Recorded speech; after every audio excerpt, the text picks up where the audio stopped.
보도록 하겠습니다. 구약 성경 맨 마지막입니다. 말라기서 2장 17절부터 3장 6절까지 말씀 우리 한 목소리로 합독하도록 하겠습니다. 시작. 너희가 말로 여호와를 괴롭히시게 하고도 이르기를 우리가 어떻게 여호와를 괴로우시게 하는도다. 이는 너희가 말하기를 모든 행악하는 자는 여호와의 눈에 선이 보이며 그에게 기쁨이 된다 하며 또 말하기를 공의의 하나님이 어디 계시냐 함이니라.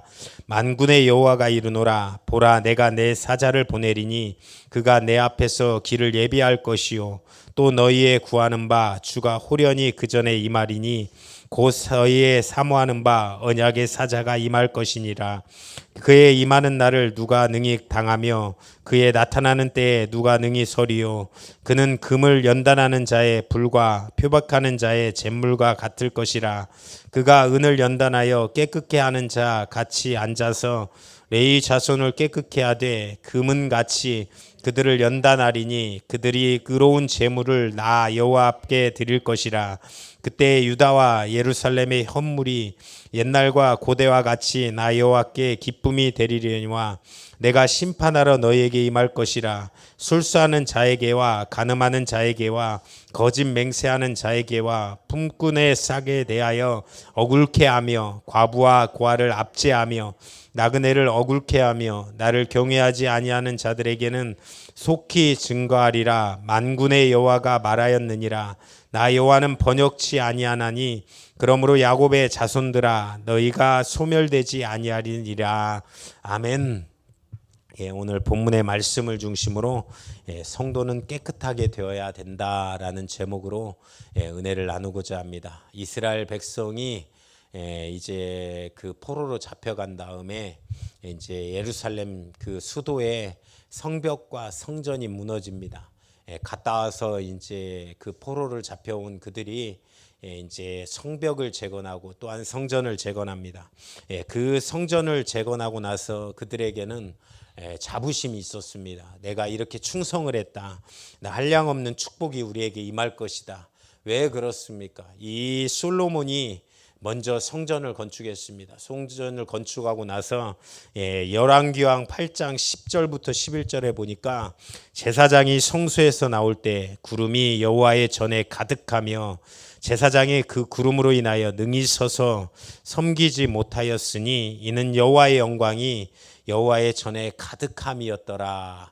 솔로몬이 성전하고 나서 보니까 구름이 넘치게 있는데 갑자기 하나님의 영광이 구름 가운데 임하더니 또 성전에 가득 넘치게 된 그 경험들을 했다라는 것입니다. 그 경험을 하고 오늘 두 번째 성전을 건축합니다. 그 영광을 기대했습니다. 그런데 보면 참 우리 믿음의 사람들이 그렇습니다. 믿음의 사람들이 또 하나님의 영광 가운데 잘 사는 사람들도 있고 또 성경에는 부자와 나사로와 같이 굉장히 힘들게 사는 사람도 있습니다. 그러니까 성경의 가장 큰 축복은 어떤 우리가 믿음으로 말미암아 잘 살고 또 건강하게 신앙생활하고 이런 것도 굉장히 중요하지만 진정한 축복은 무엇을 이야기하느냐? 믿음으로 말미암아 천국에 가는 것, 이것이 가장 큰 우리의 축복이라는 것입니다. 우리가 그 성전을 건축하고 그 이스라엘 백성들이 영광을 기대합니다. 그런데 아무것도 일어나지 않으니까 실망이 넘치는 것입니다. 학개서 2장 9절에 무엇이라고 이야기하냐면 이전의 영광이 나중 영광이 이전보다 크리라. 만군의 여호와의 말이니라. 그러니까 이 영광이 나중의 영광이 더 훨씬 더 클 것이다 라고 학개는 이야기하는 것입니다. 그 영광은 무엇을 이야기합니까? 나중 영광은 진정한 성전인 예수님이 이 땅에 오실 것이다. 그런데 너희는 왜 이 그림자 성전을 원하느냐라고 이야기하는 것입니다. 진짜 예수님을 보낼 것이다. 그것을 이야기합니다. 그것을 이야기하니까 많은 성도들의 반응은 이랬어요. 왜 무엇이었냐면 실망을 했습니다. 우리를 왜 또 속이느냐, 그것이 어떻게 축복이냐, 이것을 많이 생각을 합니다. 그들은 공로의식에 사로잡혀 있습니다. 이 정도로 충성했으면 우리가 인정받지 않겠냐, 또 큰 부자가 되어야 되지 않겠냐, 우리를 지배하는 페르시아가 멸망해야 되지 않겠냐, 이렇게 생각하는 것입니다. 그런데 계속되는 이 상황과 그런 모습들이 마치 너무나도 힘든 모습입니다. 우리도 그럴 수 있습니다. 삶을 살아가면서 믿음으로 살 때가 있습니다. 그런데 믿음으로 살다가 시험 들거나 힘들 때 보면 우리의 입술이 어떻게 됩니까? 불평, 불만이 나와요. 오늘 본문의 말씀을 읽었던 17절 보니까 그것이 말로 여호와를 괴롭게 한다라고 이야기합니다. 실망감에 이스라엘 백성들은 말로 하나님께 불평하고 불만하는 것입니다. 심하면 하나님이 어디 계시냐, 또 심한 사람들은 하나님께 왜 축복 안 해주시냐라고 하면서 따지는 일이 있다라는 것입니다. 비단 이스라엘 백성의 문제만은 아닙니다. 이 시대에도 많은 성도들이 그렇습니다. 우리가 또한 신앙생활 할 때, 기분 좋을 때, 또한 정말로 또 하나님의 은혜 가운데 있을 때는 기뻐하고 감사합니다. 그런데 우리가 시험 들거나 힘들 때, 또 어려울 때가 있으면, 그런 상황을 만나면 또 불평하고 또 원망하는 것이 우리의 모습이라는 것입니다. 우리는 말로 실수해서는 안 되는 것입니다. 우리는 말로 입술에 감사와 기쁨과 또한 하나님을 향한 소망과 평안만이 넘치는 우리 성도님들 되시기를 간절히 축원합니다. 그 가운데 겸손한 마음으로 하나님의 뜻을 기다리는 것, 하나님께서 하실 것이다, 하나님이 이루실 것이다, 우리가 생각하고 판단하는 것, 그것은 부족할 때가 있습니다. 그것이 하나님을 원망하고 빈정상하게 만드는 것은 굉장한 하나님을 이게 큰 죄라는 것입니다. 하나님의 뜻을 믿지 못하는 것입니다. 히브리서 11장은 믿음장입니다. 뭐라고 나옵니까? 믿음은 바라는 것들의 실상이요 보지 못하는 것들의 증거니, 그러면서 선진들이 이로써 증거를 얻었느니라. 11장 6절은 뭐라고 이야기합니까? 그 믿음으로 말미암아 믿음으로만이 우리가 믿음이 없이는 하나님을 기쁘시게 못하나니 그거가 상 주시는 이심을 믿어야 할지니라 라고 이야기하는 것입니다.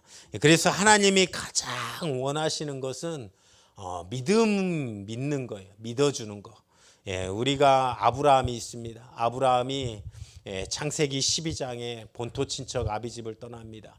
그 나이 많은 아브라함 75세 때 우리가 아직 그 아브라함은 오래 살지 않았냐. 아브라함도 100세 조금 넘게 살았습니다. 오늘 뉴스를 봤더니 이제 우리 송혜 선생님이 향년 95세로 이제 별세하셨더라고요. 전국 노래자랑을 이끌면서. 그런데 참 인생이 이렇게 속히 가고 또 무상함이 느껴집니다. 그런데 아브라함은 그 75세 때 꿈을 갔습니다. 하나님 앞에. 내가 자손이 무한하게 많아지리라. 네 무한한 자손들이 태어나리라. 근데 아직까지 자식이 없어요. 75세에 무자하니라. 정말 그 가운데 힘듭니다.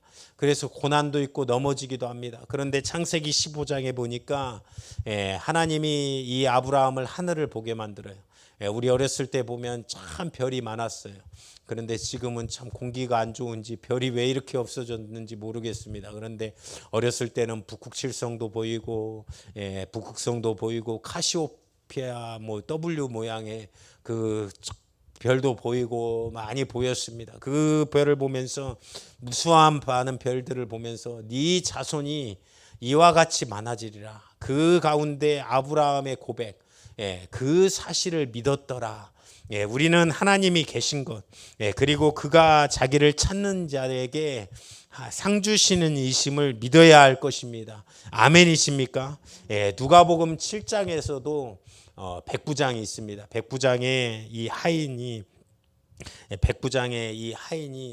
질병이 걸렸어요. 그래가지고 예수님을 초청합니다. 예수님 오셔가지고 좀 낫게 해주세요. 이렇게 예수님 낫게 해주세요. 그러면서 예수님이 막 가려고 합니다. 예수님이 또 거기서 뜨거운 열정이 있습니다. 막 가서 고쳐주겠다. 그런데 백부장이 뭐라고 이야기합니까? 나도 이 100명을 거느리는 사람으로서 내 밑에 부하보고 가라고 하면 가고 오라고 하면 옵니다.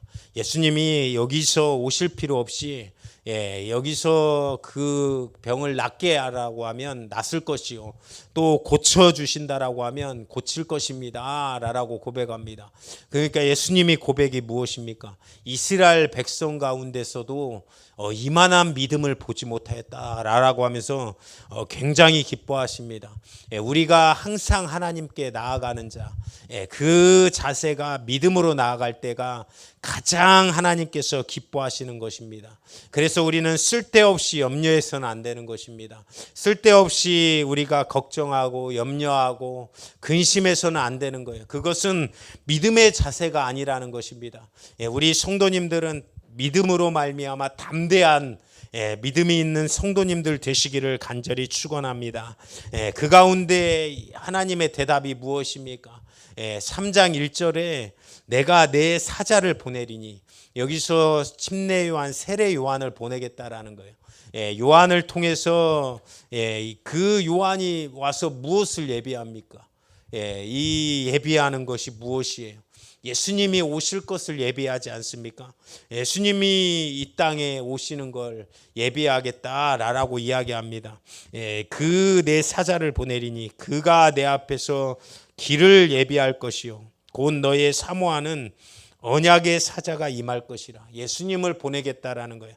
예수님이 이 땅에 오셔서 깨끗게 만드는 작업을 하겠다라는 것입니다. 오늘 본문에 보니까 그 2절 3절에는 깨끗게 만드는 것을 이야기합니다. 은을 연단해서 깨끗게 만들겠다.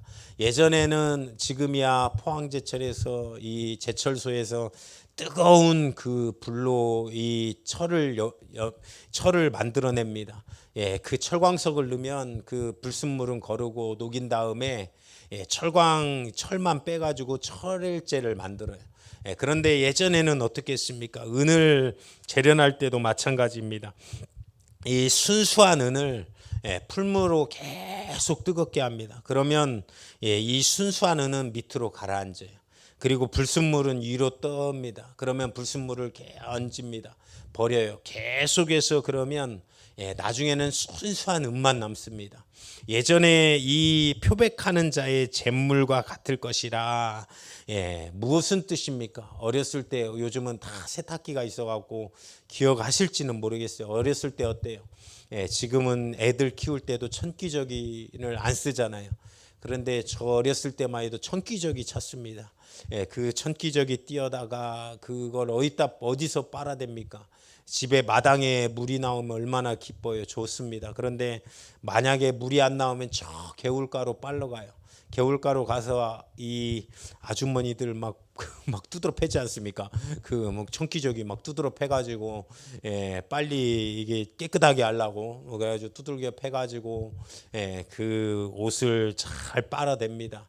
자꾸 깨끗하게 만들려고 흰 옷이든 어떤 옷이든 그 더러움을 씻어내기 위해서 그 물을 뿌리고 또 그 가운데 그것으로 요즘은 비누도 잘 나왔지만 예전에는 다 그거 손으로 잿물 뿌려가지고 또 그렇게 빨았던 그거와 같이 깨끗게 하는 작업을 한다라는 것입니다.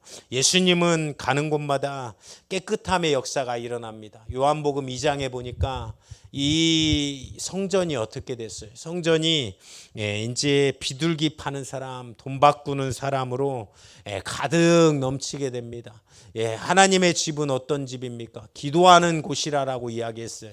내 집은 기도하는 집이다. 그 집, 교회의 또 다른 별명은 기도하는 집이에요. 그래서 우리는 기도와 예배와 또한 하나님께 찬양하는 그 모습이 교회에 있어야 되는 것입니다. 그런데 그들이 어떤 모습으로 바뀝니까? 그 앞에서 비둘기를 또한 그 팔고 또 성전에 돈을 바꿔줍니다. 처음에는 좋은 뜻으로 했어요. 왜 그러냐면 지방에서 서울로 올라오려고 하면 비둘기 잡아서 올라오든 양을 끌고 오든 오다 보면 너무나도 힘도 들고 또 오다가 다치기도 하고 또 동물이 굶어서 힘들면 좋은 것을 하나님 앞에 제사로 못 드리잖아요. 그러니까 차라리 돈을 가져와 가지고 거기서 좋은 예물을 드리자. 그런데 좋은 것으로 출발했지만 그것이 계속 변질되는 거예요. 나중에는 그러다가 돈 바꾸는 사람, 비둘기 바꿔주는 사람들이 폭리를 취하기 시작합니다. 돈을 많이 벌기 시작해요. 그 세겔도 마찬가지입니다. 세겔도 폭리를 취하기 시작해요. 그래서 예수님께서는 오셔서 그 성전을 정화시킵니다. 사람도 또한 바꾸는 것입니다. 예수님께서 오시면 또한 사람도 깨끗하게 만드는 거예요. 우리가 또한 정결하지 못했던 사람들, 내가 예전에 예수 믿기 전에 나의 모습이 어땠습니까? 또 예수 믿었지만 또 무너졌던 나의 모습이 어떻습니까? 또한 그런 모습들을 우리를 다시 한번 깨끗게 만드는, 정결케 만드는 것은 오직 예수님의 피밖에 없다라는 것입니다. 아멘이십니까? 그 주님의 십자가를 붙드는 것, 그것이 우리가 해야 될 것입니다. 그래서 2절에 불과 표백하는 자의 잿물과 같을 것이다. 이것으로 말미암아 깨끗하게 한다라는 거예요. 깨끗하게 하는 것은 수많은 고난이 있습니다. 이 불은 고난을 뜻해요. 그래서 우리가 깨끗함을 입기 위해서는 많은 아픔들을 경험하게 하시는 것입니다.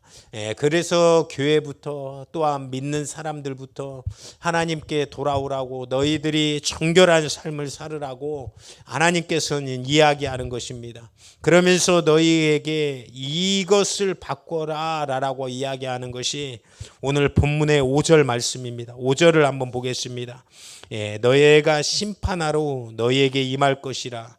술수하는 자에게와 간음하는 자에게와 거짓 맹세하는 자에게와 품순에 삭게 대하여 억울해하며 과부와 고아를 압제하며 나그네를 억울케 하며 나를 경외치 아니하는 자들에게 속히 증거하리라. 만군의 여호와가 말하였느니라.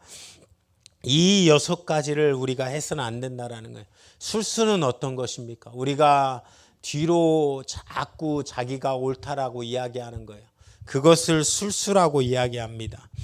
앞에서는 떳떳하게 이야기하지 못하니까 자꾸 뒤에서 많은 사람들을 미혹해하고 술수를 부리는 거예요.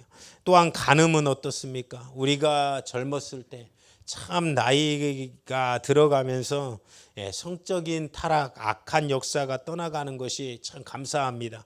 그런데 청년의 때 또한 지금도 간음하는 역사들이 있다라는 거예요. 그것에 대해서 하나님께서는 정결케 되라고 이야기하는 것입니다. 다시 한번 이렇게 하나님의 말씀 앞에 서는 우리 믿음의 성도님들 되시기를 간절히 축원합니다. 또한 고아와 가부를 압제하는 것, 이 모든 것이 2가지로 귀결됩니다. 먼저는 하나님을 경외하는 것, 그리고 하나님을 사랑하는 것, 그리고 또한 우리가 이웃을 사랑하는 것. 특히 우리나라가 굉장히 과거에 어려웠을 때 어땠습니까? 6.25가 끝나고 나서 우리나라는 굉장히 못 사는 나라였습니다. 북한보다도 필리핀보다도. 그러다 보니까 실제 수출이 어려웠어요. 그래서 자꾸 외국에 노동으로 갔어요. 우리 아버지 세대만 해도 이제 처음에는 월남전 창전하면 이 참전하고 오면 논을 몇 마지기 사가지고 오고 그랬었습니다. 그래서 월남전을 참 많이 갔어요. 그 45년생, 6년생, 7년생 이때 분들이 많이 월남전에 갔습니다. 그러고 나서 이제 독일에 간호사와 광부로 갔어요. 말이 광부고 간호사지 힘든 일들 하러 간 거예요. 그러고 나서 우리 그 좀 뒷세대들은 사우디를 그렇게 또 많이 갔습니다. 사우디 간다. 사우디 갔다 오면 이제 막 돈을 많이 벌어오니까 몇 배나 주니까 그렇게 정말 힘들게 외국을 나가서 돈을 벌어왔어요. 그러고 나서 지금은 반대가 됐습니다. 우리나라가 하나님의 참 축복으로 많은 부흥을 이루었어요. 그러다 보니까 외국에서 근로자들이 노동을 하러 우리나라에 와요. 그러니까 이 사람들을 억울하게 대하는 거예요. 나그네를 억울하게 대하는 거, 이것을 하지 말라라는 거예요. 그들에게 그 네팔, 스리랑카, 또 여러 동남아시아에서 오면 그러지 않습니까? 한국말을 배우긴 배웠는데 어떻게 하세요? 막 하면서 이렇게 얘기를 해요. 그런데 그 사람들을 예전에 개구리 올챙이죠 생각 못 한다고 하잖아요. 올챙이는 가장 약해서 막 다 잡혀 먹잖아요. 그런데 누구한테도 잡혀 먹습니까? 그 유충들한테도 잡혀 먹고 그런데 그 올챙이가 커가지고 개구리가 되면 웬만한 곤충들은 다 잡아먹고 다니잖아요. 그렇게 외전 모습은 기억하지 못하고 그 나그네들을 압제하는 거, 그것을 하나님께서는 기뻐하시지 아니한다라는 거예요. 우리가 이웃을 사랑하되, 비단 그 모습을 예로 들었지만 많은 사람들을 대할 때 우리가 사랑으로 대해야 될 줄 믿습니다. 그것이 오늘 본문의 말씀입니다. 너희가 이렇게 대해야 된다. 그 정결케 되기 위해서는 간음하지 않아야 된다. 술수를 부려서는 안 된다. 거짓 맹세해서는 안 된다. 고아와 가부와 나그네를 압제해서는 안 된다. 그리고 하나님을 경외하라. 만군의 여호와의 말씀이다 라고 이야기하는 거예요. 우리가 하나님을 경외하는 것이 무엇입니까? 하나님을 사랑하는 것, 그것이 우리의 삶이 돼야 된다라는 거예요. 많은 이스라엘 백성들은 어떻습니까? 그 이스라엘 백성들이 무너져 가지고 하나님께 원망합니다. 그들의 마음속엔 기쁨이 없습니다. 왜 하나님께 따짐만 있습니다. 그러면서 바라는 것만 너무 많은 그 이스라엘 백성들, 그들을 보면서 우리가 딱 볼 때 어떤 모습이에요? 지금의 우리 많은 정말로 하나님이 주셨잖아요. 많은 것을 주셨습니다. 그런데 지금에 와서 보니까 지금에 와서 다시 한번 하나님께 원망하는 모습으로 살아가는 그런 믿음이 없는 사람들이 있다라는 거예요. 자꾸 떠나가는 사람들이 있다라는 거예요. 그들을 보면서 하나님께서 오늘 본문의 말씀으로 이야기하는 것입니다. 이 땅에 다시 한번 성령의 충만한 역사가 넘치기를 간절히 소망합니다. 하나님의 백성이 계속해서 또한 넘쳐나기를 간절히 축원합니다. 점점 교회의 힘이 떨어지고 또한 많은 사람들이 교회를 멀리하고 떠났던 이곳에 다시 한번 하나님의 역사, 하나님의 충만한 역사가 넘치기를 간절히 축원합니다. 저 북한을 보면서도 우리가 참 기도를 많이 하는 성도님들 되시기를 간절히 바라겠습니다. 많은 사람들이 오직 저는 그 하나님에게만 달려있다라고 생각합니다. 저 북한의 통일, 저 북한에 2,300만이나 되는 사람들, 그들이 예수 믿고 천국 가기 위해서 이 땅은 다시 한번 소망을 품어야 됩니다.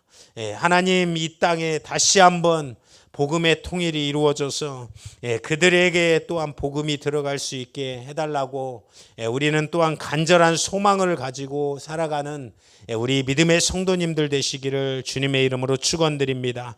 그래서 평생에 믿음으로 말미암아 하나님의 역사를 이루고 하나님의 뜻을 이루는 그런 충만한 역사가 넘치는 우리 믿음의 성도님들로 성장하시기를 주님의 이름으로 축원드립니다. 오늘 이 시간에 합심으로 기도하실 때 하나님, 오늘도 불러주시고 예배할 수 있도록 하나님 도와주시는 애 감사합니다.